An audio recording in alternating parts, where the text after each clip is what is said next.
Yeah, just next to me.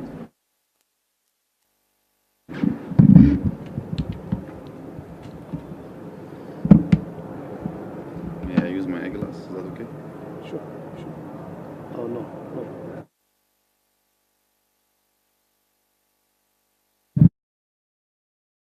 My brother, on behalf of the government and people of Somalia, I would like to welcome you to your second home, Somalia. Indeed, Somalia and Ethiopia share common history, culture, tradition, and most importantly, blood relationship. Your visit today deepens our already strong political and social relationships, and I'm committed to take our relations to the next level. Your Excellency, nothing can divide our two brotherly nations.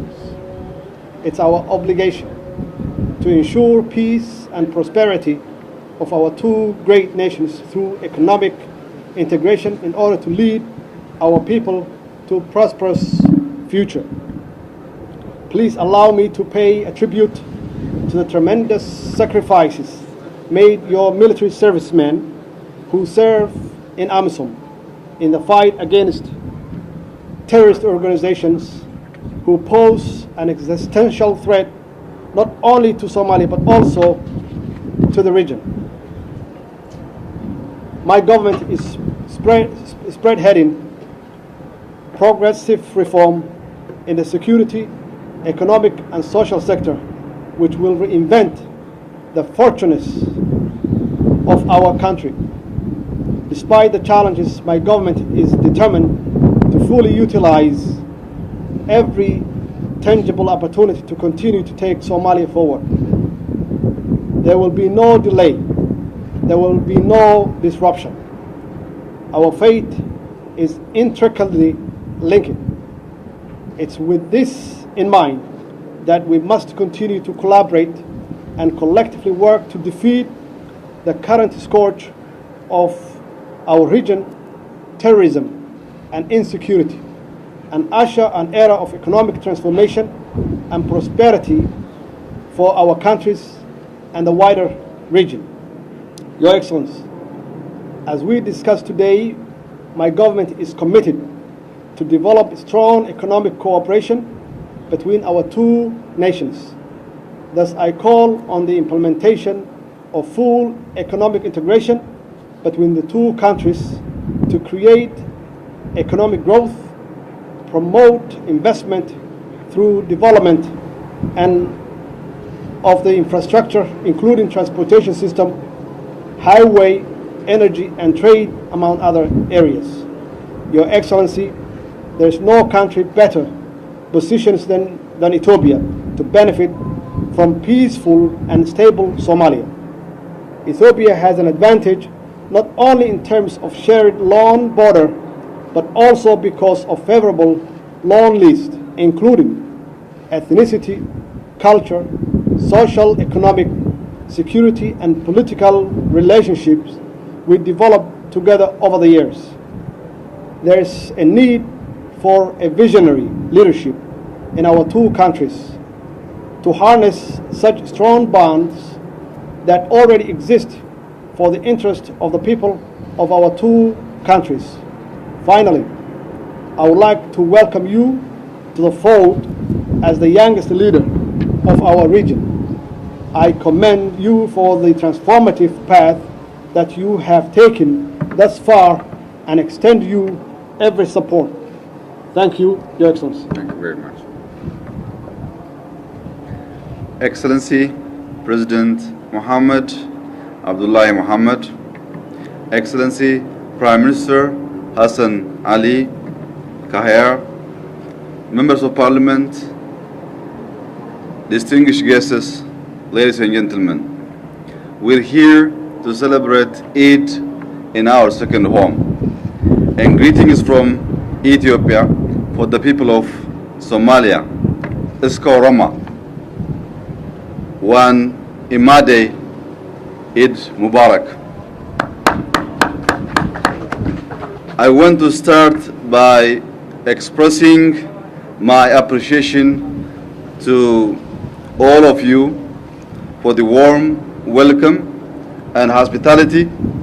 I am deeply touched by your reception, and I know it's a sign of your friendship and the people of Ethiopia. Thank you for everything you have done since our arrival.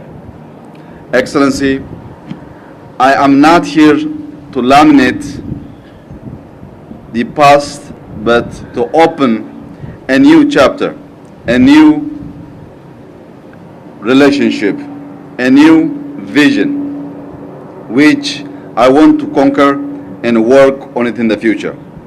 If I go back to history, it is only to learn lesson, to address the underlying drivers of violent extremism. Our goal is a comprehensive strategy to promote a regional stability in the Horn of Africa. We must look ahead with a spirit of new leadership and new frontier. I believe Somalis will build a strong and purposeful country. After all, Somalia is one of the world's most homogeneous nation states. You share the same language, the same religion, the same culture, and the same ethnicity. You are brothers and sisters, and we Ethiopians stand by you, shoulder to shoulder. The new frontier for our region, I believe, should be closer and full regional integration, where minds are open to ideas and markets are open to trade. We don't want to hinder ideas to flow from each corner. We don't want to hinder markets to flow from each corner, which help us for both nations and both people. It's a vision of a common trade area where people, ideas, goods and products move freely across borders. It is a future where we work to enlarge opportunities for our people and work for economic security that give our children and grandchildren great hope. It is a future where we abolish trade barriers. It's a future where we will create a single market in our area, in our region. It's a future where we stimulate more products, more production, innovation, and private enterprise, both here in Mogadishu, also in Ethiopia.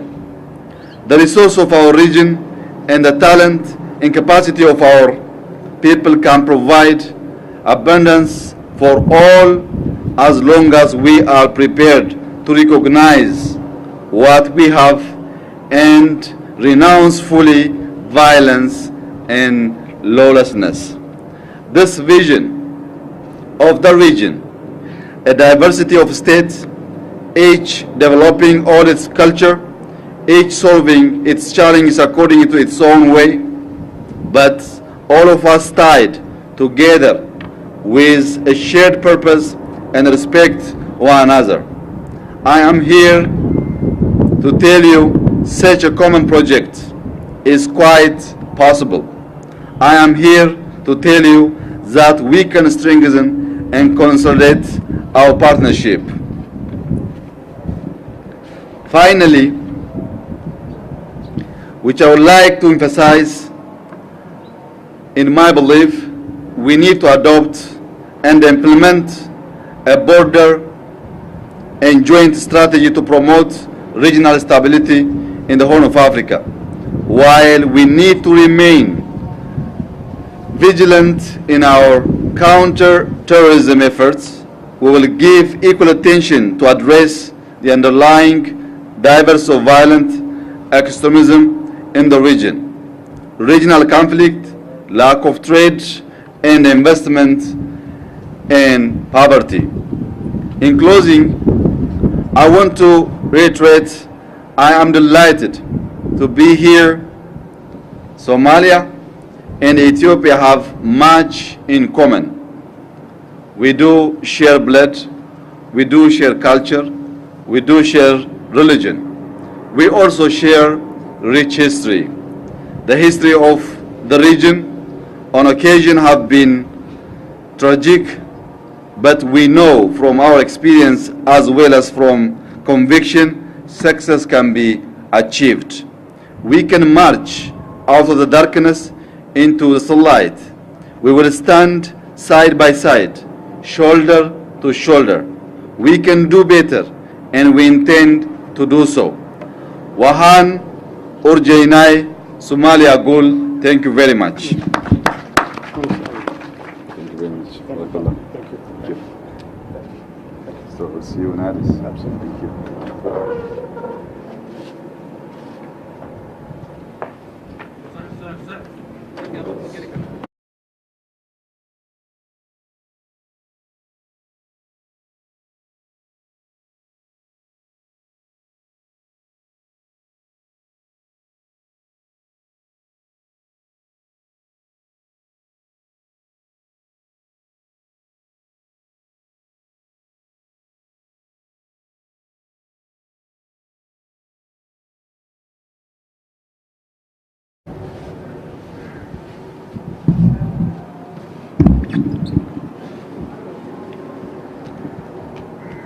Joint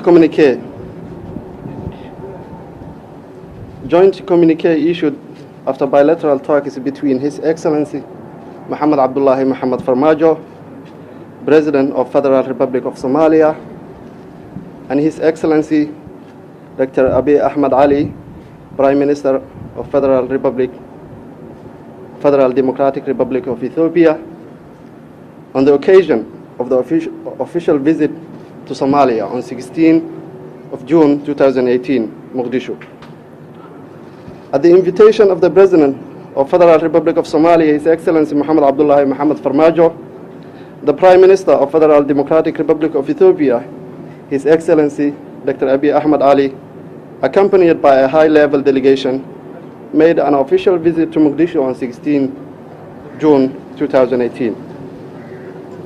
Number one, the two leaders and their delegation held lengthy discussions covering a wide range of matters of mutual interest, including regional and global affairs. During the discussions, the two leaders renewed their commitment to strengthen their brotherly bilateral relations spanning generations based on shared blood relations, values, history, culture, traditions, and exposed by the principles of good neighborliness, mutual respect, and promotion of mutual interest. The leaders agreed to a renewed engagement to intensify relations based on agreed comprehensive framework which covers, among other things, robust diplomatic relations between Somalia and Ethiopia, with the Federal Republic of Somalia and the Federal Democratic Republic of Ethiopia as the primary interlocutors with sovereign authority. To this end, the two leaders welcomed the formation of the previously agreed Joint Cooperation Commission, JCC, at the ministerial level, and it is function to promote enhanced diplomatic and trade activities on a reciprocal basis that would involve regular bilateral engagements, exchange of attaches, and sponsorship of cultural, sport, and educational exchanges. To aid this strengthened relations and strengthen diplomatic and consular presence in each other's countries, the leaders agreed to open reciprocal diplomatic and consular offices in major cities in Somalia and Ethiopia. The leaders also agreed to introduce measures to allow for the free movement of goods and services by introducing permits and expanding specific visas for travel, for educational, sporting, and cultural purposes to facilitate social integration between Somalia and Ethiopia. Recognizing the potential for harmonious economic development for both nations, the two leaders bade singular focus to economic growth, wealth creation, and the promotion of investment between Somalia and Ethiopia in order to secure a prosperous future for their people, the countries of the Horn of Africa, and ultimately the African continent. In this respect, the two leaders agreed to enhance economic integration of the two nations while reaffirming the importance of economic security and development through utilization of the human and natural resources of the two nations as the most effective means of tackling the current security challenges. The leaders therefore agreed to remove all trade and economic barriers and deepen and widen economic linkages by first and foremost and the development of critical infrastructure, in particular development of ports and key highways linking the two nations. The leaders further agreed to invest in logistics and service provision, especially to leading ports in the continent that can serve both the Indian Ocean and the Red Sea. In an effort to attract and retain foreign investment to the two countries and the Horn of Africa region, the leaders agreed on the joint investment of 4 key seaports between two countries and the construction of the main road networks and arteries that would link Somalia to mainland Ethiopia. The leaders agreed to constitute a designated joint technical team that would immediately embark on key task of outlining this substantial undertaking to fully take advantage of the larger market with more opportunities and greater economics of scale for business. The leaders agreed to encourage and incentivize investments, particularly through the private sector in both countries, in order to create jobs and facilitate full economic integration between the two countries. The two leaders recognized that peace and stability were a prerequisite for the development and prosperity of both countries, and therefore emphasized the importance of the continued active cooperation between Somalia and Ethiopia to effectively counter terrorism and deal with cross-border security challenges. The leaders both condemned terrorism in all its forms and manifestations and underscored the need to actively collaborate. The federal government of Somalia paid tribute to the bravery and sacrifices of AMISOM and recognized the prominent role of the Ethiopian National Defense Forces in this regard, while recognizing the continued commitment by the troop contributing countries to Somalia. Both leaders reaffirmed AMISOM's critical role to Somalia's progress and the country moved into the next chapter of security ownership across the country. While appreciating AMISOM's role in the peace and state-building efforts of Somalia, the leaders expressly stated the need to zealous guard against any risks, both internal and external, to the reversal of the gains achieved in Somalia. Both leaders called upon friendly countries to contribute positively to Somalia's peace and state-building efforts. The two leaders unequivocally stated their mutual respect for the sovereignty, territorial integrity, political independency, and the unity of both nations, and called upon all Somali actors to relentlessly work towards the unity and cohesiveness of Somalia. On international matters, the two leaders called for an effective multilateral system with a reform and a stronger United Nations. They also agreed to advocate African problems for African solutions alongside the African Union and to foster joint positions on international matters of mutual concern. The Prime Minister of the Federal Republic of Ethiopia paid tribute to the Somali's leadership for their commitment, determination, and courage in overcoming challenges and making considerable progress in implementing a robust reform agenda and moving Somalia firmly towards the path of sustainable peace and development. President Mohamed Abdullahi Mohamed Farmaajo, while welcoming Prime Minister Abiy Ahmed on his recent election as Prime Minister of Federal Democratic Republic of Ethiopia, President Farmaajo commended him for his reform agenda and his vision that is set to positively impact the outlook for this nation and that of the Horn of Africa region as well.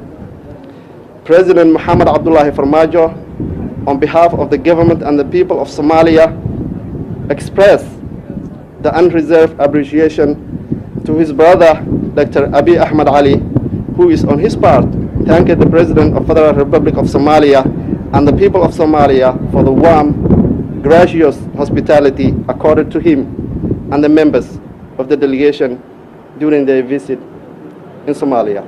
Mogadishu, 16 June 2018. Thank you.